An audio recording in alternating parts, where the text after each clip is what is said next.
How do you delete files on the iPad? Let me talk about it. If it's your first time on Foxtecc, make sure you subscribe so you don't miss explanations and tutorials like this one. So the files on the iPad can be spread out across multiple different apps.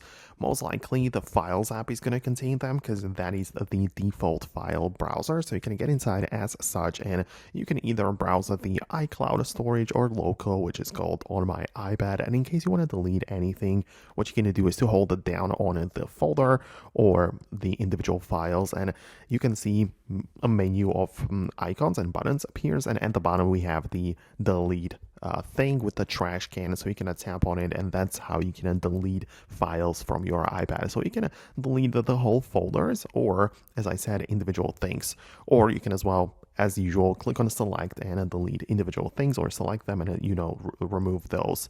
So yeah, these are not going to be disappearing right away from the iPad entirely, but these are only moved to the recently deleted folder, which can be found within the Files app, and you can always retrieve them back or delete them permanently. So that's how it works. But as I say, it is just within the Files app. So if you have like a different place, like you have photos and you have pictures that they are, you can as well delete them from that app. It's going to be part of the recently deleted folder, and then you can decide to keep it or, delete it permanently. So that's how you can basically do this. That's like the simplest guide on how you can achieve that. It applies to all of the other apps, but if you have something very specific, like you want to know something more about like the emails being deleted or whatever, let me know about that below in the comments. It is possible I'll make more videos about that topic in the future. I make a lot of tutorials, just trying to be as helpful as I can, so subscribe so you don't miss it, and I'll see you later.